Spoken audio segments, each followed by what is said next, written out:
Hello friends, welcome back to my YouTube channel लववेयर। तो आज मैं आ गया हूँ परमैन हिट्स पाको का पार्ट 3 लेकर। और अगर आपने इसका प्रीवियस पार्ट्स नहीं देखा है तो मैं डिस्क्रिप्शन में लिंक प्रोवाइड कर दूंगा, आप जाकर पहले उन्हें देख लीजिए। Let's roll the intro.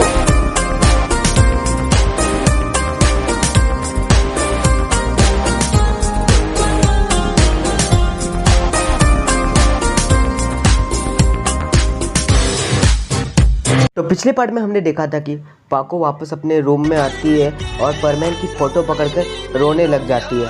अब आगे परमैन अपना पेट्रोलिंग कर रहा होता है, तभी उसे पायन का कॉल आता है और पायन कहता है, परमैन यहाँ पर एक्सीडेंट हो गया है और हमें कारों को हटाना होगा, जल्दी यहाँ पे आओ। फिर परमैन कहता है, हाँ पायन मैं वहाँ पे पहुँच रहा हूँ जल्दी से। फिर पायन पाको को कॉल करने का ट्राई करता है पर पाको उसका कॉल नहीं उठाती। परमैन फिर उस एक्सीडेंट वाली जगह पर पहुँच जाता है। वो देखता है कि बूबी और पायन मिलकर गाड़ियां हटा रहे होते हैं। तभी परमैन उन दोनों के पास जाता है। पायन फिर कहता है परमैन से, परमैन तुम उस ट्रक को उठाओ और मैं और बूबी मिलकर इन गाड़ियों को रास्ते के एक किनारे करते हैं। परमैन की पीठ में तभी बहुत ज़्यादा दर्द हो रहा था, फिर भी वो कुछ ना सोचते हुए उस ट्रक को उठाता है।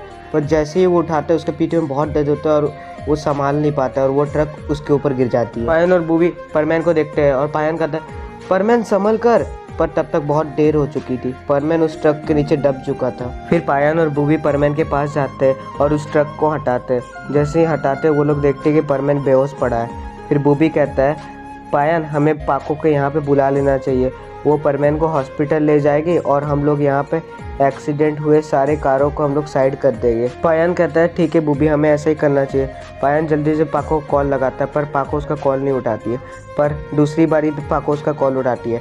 पायन कहता है, पाको यहाँ पे एक्सीडेंट हो गया था और परमैन एक ट्रक के नीचे दब गया था जिससे कि वो बेहोश हो गया, जल्दी आओ। पाको ये सुनकर बहुत ज़्यादा शौक हो जाती है और वो पायन पे चिल्लाती है, पायन तुम भी तो वहीं पे थे, तुमने परमैन को देखा नहीं। पर तब तक पायन उसका कॉल काट चुका था। पाको जल्दी से अपना परमैन सेट पे एंटी और उस लोकेशन में पहुंच जाती है। पाको जैसे ही वहां पे पहुंचती है वो देखती है कि पायन और बूबी परमैन के पास खड़े थे और वो जल्दी से नीचे जाती है और पायन और बूबी से पूछती है, पायन बूबी ये कैसे हुआ, परमैन कैसे बेहोश हो गया, बताओ मुझे जल्दी बताओ। पायन कहता है, पाको मैं तुम्हें अभी कुछ नहीं बता सकता, तुम अभी परमैन को लेकर जल्दी हॉस्पिटल जाओ और मैं और बूबी यहाँ पर सारा ट्रैफिक को क्लियर करते हैं। फिर पाको परमैन के पास चली जाती है। वो परमैन को देखकर बहुत ज़्यादा इमोशनल हो जाती है। फिर पाको परमैन से कहती है, परमैन मैं तुम्हें कुछ नहीं होने दूंगी, परमैन तुम ठीक हो जाओगे। फिर परमैन को पाको उठाती है और वहाँ से हॉस्पिटल के लिए निकल जाती है।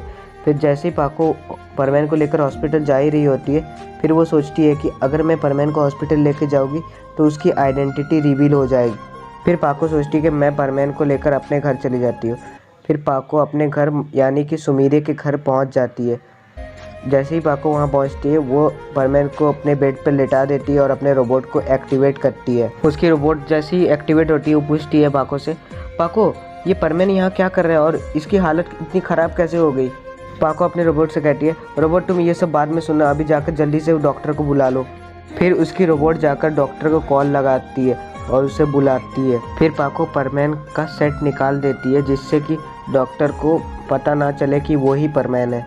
फिर पाको परमैन के साथ ही बैठ जाती है और उसका हाथ पकड़ के कहती है, परमैन मैं तुम्हें कुछ नहीं होने दूंगी, परमैन तुम ठीक हो जाओगे। ये सब देखकर पाको की रोबोट समझ जाती है कि पाको परमैन से कितना ज़्यादा प्यार करती है और वो परमैन को बहुत ज़्यादा केयर भी करती है। भले ही वो झगड़ती है परमैन से पर वो परमैन को बहुत ज़्यादा चाहती है। फिर इतने में वहाँ पे डॉक्टर आ जाते हैं। फिर पाको की रोबोट दरवाज़ा खोलती है। फिर डॉक्टर आते हैं अंदर।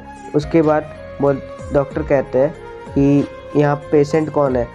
फिर पाको कहती है, डॉक्टर ये है। फिर डॉक्टर कहते हैं, पाको और सुमीरे तुम दोनों बाहर जाओ, मैं इसे एग्ज़ामिन करता हूँ।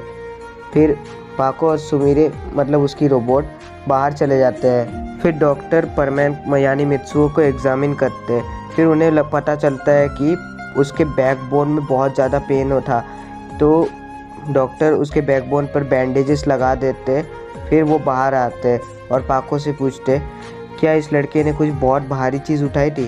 पाको हड़बड़ाते हुए कहती है, हाँ डॉक्टर इसने एक ट्रक नहीं मतलब एक हैवी बॉक्स उठाया था। फिर डॉक्टर कहते हैं, हाँ मुझे भी ऐसा ही लगा था कि कुछ भारी सामान उठाया है।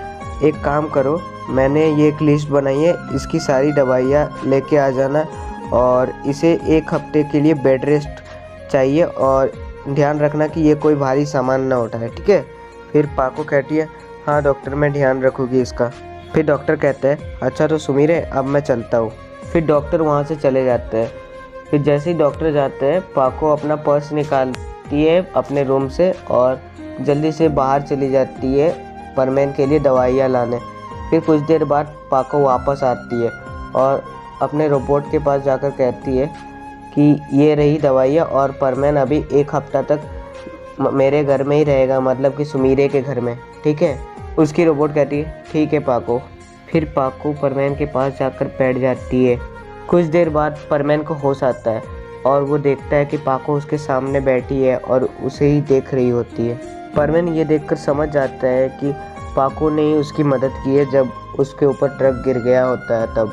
फिर पाको कहती है परमैन तुम्हारी दवाई का टाइम हो गया है, तुम जल्दी से ये दवाई खा लो। फिर परमैन सोचता है कि पाको तो बहुत अच्छी है, उसने मेरी बहुत मदद की है। परमैन पाको से कहता है पाको प्लीज़ मुझे माफ़ कर दो, मैं तुम पर गुस्सा था बिना मतलब, तुम तो बहुत मदद करती हो मेरी, प्लीज़ मुझे माफ़ कर देना पाको। पाको कहती है कोई बात नहीं परमैन, उस टाइम गलती तो मेरी ही थी ना। फिर परमैन कहता है पाको तुम मुझे सुमीरे के घर पे क्यों लाई हो। पाको कहती है क्योंकि सुमीरे अभी शूटिंग पे गई है तो मैं उसका घर खाली था तो मैंने सोचा कि मैं तुम्हें यहीं पे रख देती हूँ। वैसे भी तुम्हें अभी 7 दिन तक यहीं पे रहना है और तुम अभी 7 दिन तक कोई भी परमैन की ड्यूटी नहीं करो, समझ गए ना तुम परमैन। परमैन कहते हैं ठीक है पाको, मैं अभी 7 दिन तक रेस्ट लूँगा। फिर पाको इन 7 दिनों में परमैन की बहुत ज़्यादा देखभाल करती है और उसकी बहुत केयर करती है, जिससे परमैन के दिल में पाको के लिए फीलिंग्स और प्यार बहुत ज़्यादा बढ़ जाते हैं। फिर 7 दिन बाद जब परमैन बिल्कुल ठीक हो जाता है और चलने भी लगता है, तब वो पाको के पास जाता है और कहता है पाको तुम मेरी सबसे अच्छी दोस्त, तुम मेरी हमेशा मदद करती हो, मैं तुमसे वादा करता हूँ कि मैं तुमसे दोस्ती कभी नहीं तोड़ूंगा और मैं तुम्हें ये कहना चाहता हूँ कि मैं तुमसे बहुत ज़्यादा प्यार करता हूँ। इतना सुनते ही पाको बहुत ज़्यादा शर्मा जाती है। इतने में परमैन कहता है मुझे नहीं पता कि इस मास्क के पीछे कौन है और वो कैसी दिखती है, पर मैं इतना जानता हूँ कि वो जो भी है मैं उसे बहुत ज़्यादा पसंद करता हूँ और मैं उसे कभी भी खोना नहीं चाहता हूँ। और परमैन उसी टाइम पाको को प्रपोज कर देता है। फिर पाको भी उसे हाँ कर देती है और परमैन की न्यू जीएफ बन जाती है पाको। और इसी तरह हमारी इस स्टोरी का भी हैप्पी एंडिंग हो जाता है।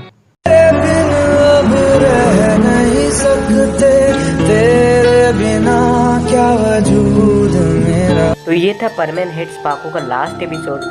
और अगर आपको वीडियो अच्छी लगी हो तो लाइक कर देना और अगर आप चैनल पर नए हो तो चैनल को सब्सक्राइब कर देना। मैं आपसे मिलता हूँ नेक्स्ट वीडियो में, तब तक के लिए बाय बाय।